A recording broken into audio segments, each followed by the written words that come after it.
For years, millions of South Africans have relied on the old age grant not just as a support system, but as a lifeline. It's what keeps the lights on, puts food on the table, and ensures a sense of dignity in retirement. But now, whispers are turning into headlines. Could 2025 bring the most dangerous shift we've seen in decades? There are growing concerns that the government may be quietly planning cuts to the old age grant, and the signs are already here. In 2024, while inflation drove up the cost of electricity, food, and basic living expenses, the grant increase was barely noticeable, a 90 in April, and another a 10 planned for October. That's a 100 total for the entire year, not even enough to cover the rising price of bread and maize meal. And yet, while the elderly feel the pinch, massive bailouts and budget shifts are happening behind the scenes. So what's really going on? In this video, we break down exactly what's hidden in the government's budget documents, including the Treasury's warnings about unsustainable social spending and possible plans to restructure grant programs in 2025. Could this be coded language for cuts? And what would that mean for over 4 million elderly South Africans who depend on this grant every month? We also explore the real reasons behind these decisions: rising national debt, falling tax revenue, and political pressure to fund other priorities like energy and security. But here's the twist: if you're not paying attention now, you may not see the changes coming until it's too late. Don't wait for the newspapers to tell you after the fact. Get the truth now, and learn what you can do to prepare, protect your rights, and raise your voice before it's too late. Because this isn't just about numbers on a spreadsheet. It's about the future of every South African who worked hard, paid their dues, and deserves peace of mind, not panic, in their later years. Continuing from the hook where we left off, let's dive deeper into the heart of this critical issue. We are going to explore not just the numbers or the policies, but what this really means for you, the people who have built South Africa, who have persevered through countless challenges, and who deserve the peace of mind that comes from knowing your pension, your old age grant, is safe and secure. So let's walk through this together, in a conversation that matters. Imagine waking up each morning, cup of tea in hand, reflecting on a life filled with memories, raising children, working hard, building community. You take a moment to count your coins, check your budget, and see that every cent of the old age grant matters. It covers basic groceries, bus fare, electricity, sometimes even medical expenses that insurance doesn't fully take care of. Now, imagine the anxiety that creeps in when you hear talk that it might shrink. That dread isn't theoretical, it's deeply personal. For those who rely on this grant as more than just supplemental income, whispers of cuts in 2025 hit home like thunder on a calm day. In this video, we peeled back the curtain and examined the government's budget documents. We saw phrases like social spending unsustainable and program reevaluations. These aren't academic lines tucked at the back of policy papers. They could translate to real change that might trim your grant or apply stricter eligibility rules. And even if you don't feel the effects right away, the momentum could shift, tied to pressures from rising national debt, dwindling tax revenues, and urgent demands for funding in areas like energy security and education. It's a domino effect that begins in the Treasury and lands squarely on your dining room table. So what can you do? First, it pays to understand the context. South Africa's debt to GDP ratio has climbed over the years, and government revenues have struggled amid economic slowdowns. Every rand the Treasury spends on bailouts, state-owned enterprises like Eskom, or rescue packages for private companies, drains the pool that could support social grants. Those bailouts are not small. They move money in the billions, money that otherwise would have gone to education, healthcare, and social support. That's the broader canvas, but let's come back to the personal. For you, every change, every cut or delay, ripples outward. You might need to skip a visit to the doctor.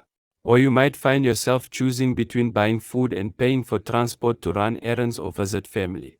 While some may turn to family for financial help, many South African seniors live far from their children or have families who are also struggling. That reality makes the old age grant much more than some extra cash. It's the backbone of stability for millions. Now, we've mentioned the phrases in official documents that hint at change. But language in policy can be misleading when taken at face value. Re-evaluation doesn't always mean a cut, it could mean adjustment, streamline, or shift eligibility. But therein lies the danger. If the conversation happens without input from the people it affects, it becomes a hidden restructuring. That's why transparency matters, and that's why civil society, the media, and you are essential. You might ask, why shouldn't the government just step in and reassure us? Why overstate debt pressures and talk about sustainability? There are several reasons. 1. Framing the narrative. If the public is primed to believe cuts are imminent, when they arrive they'll be less likely to resist, or at least resistance will be muted. 2. Austerity language can serve as a negotiating tactic. It signals to creditors and international partners that South Africa is taking financial responsibility seriously. We all understand the danger there. On one hand, globally signaling discipline may lower interest rates. On the other, it can justify defunding vital services. But here's what you must know, there is still time and space to act. And that's where we, together, can be proactive. Keep a close eye on Treasury announcements, which usually come mid-year, around the budget speech in February, and midterm adjustment budgets. These documents are public, they need not be hidden.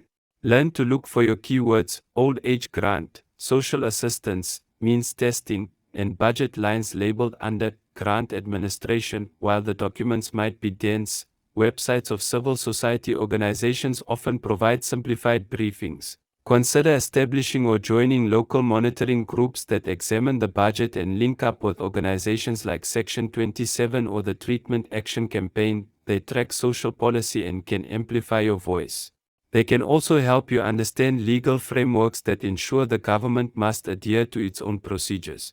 In short, knowing your rights empowers you to hold the government accountable. Another critical angle is political pressure. The old age grant is not just a line in the budget, it influences millions of votes. When decisions come that might affect eligibility or size, especially when it's posed as saving the system, you and your neighbors can collectively speak up. Whether through letters to elected officials, community radio, or petitions, public pressure may convince leaders that cutting grants carries too high a political price. After all, dignity in old age resonates deeply in South African society, where respect for elders is foundational in many cultures. Let's talk about the human angle more, stories from real life. They matter. We've spoken with grandmothers in Soweto who say the old age grant pays for their school uniforms when the grandmother takes care of grandchildren. We've heard from grandfathers in rural Eastern Cape who rely on the grant to buy medication for chronic illness. Those examples don't just tug at the heartstrings, they illustrate how deeply woven the grant is into everyday life. If a cut came, even small, it would cascade through those households, forcing impossible trade-offs: groceries or childhood education, basic health care or transport home from clinic. You deserve better than impossible choices. That's why we are making this video now, not just for information's sake, but to spark action. Awareness can't stop at watching. True impact comes when you share this information with people you know, neighbors, friends, family. Talk about it at your pension pay point, at community centers, via WhatsApp groups. Let the message spread, because when everyone knows what's at stake, the pressure becomes harder to ignore. And even beyond awareness and organizing, there are legal avenues. South Africa's constitution enshrines socio-economic rights, including the right of access to social security. If there's a plan to alter the grant dramatically, it would likely need to pass through public consultation, and if not, you could challenge it. Advances in legal aid, especially for older persons, mean that civil society groups can support a legal challenge. That's not just hypothetical, it's been done before, successfully challenging other cuts. You are not alone in this fight, the law stands with dignity. I also want to acknowledge the emotional toll of this uncertainty. It's not only about finances, it's about security, identity, and respect. You've spent your life building community, working hard, sometimes through injustice and uncertainty. To see your foundation shaken now, it's crushing. But knowledge is your anchor. When you understand the forces at work, you're not adrift, you're informed, strategic, and powerful. That's why we're here, to help you build back that foundation. If you're asking, how can I prepare if the grant does shrink or if eligibility changes? There are steps. Keep meticulous records of your current income, pension statements, and any additional support you receive. That fleshes out your financial profile in case of new means testing. Stay engaged with your ward councillors, ask questions at public meetings. Engage civil society partners who can equip you with templates for petitions, community media outlets for interviews, and platforms to tell your story. Another practical tip: pay attention to official notices from SASSA. Usually, when changes loom, SASSA issues leaflets at pay points or posts updates online. If you do not receive notices or if they are vague, ask questions. Seek clarity. Not every paperwork hiccup is malicious, but consistent confusion is a sign that people are not being told in clear, accessible language. It could be designed to obscure. Clarity is a right, not a privilege. Now, let's return to the bigger picture for a moment. Pensioners and grant recipients are not a burden, they are a pillar of our country. You are stewards of wisdom and memory, threads that connect younger generations to our past. Any policy that undermines that foundation not only harms individuals, it harms the heart of our nation. So preserving the old age grant isn't just a financial matter, it's a moral one. That may not be in the budget documents, but it's profound truth. It's also worth saying that if the government truly wants to address fiscal pressures, there are alternatives less harmful than cutting grants. For instance, improving tax collection, curtailing bailouts to underperforming state entities, tightening corruption loopholes, and boosting economic growth through targeted job creation. These are politically challenging, but essential. Meanwhile, cutting grants is easier, but it's a shortcut that pushes the cost onto the most vulnerable. As we speak, the Treasury has not issued any formal announcement of cuts to the old age grant for 2025. But the rhetoric is shifting and caution lights are blinking. Prepare now. Pay attention. Speak up. Because once cuts are announced, it may already be too late to reverse them. You deserve more than reaction, you deserve proactive protection.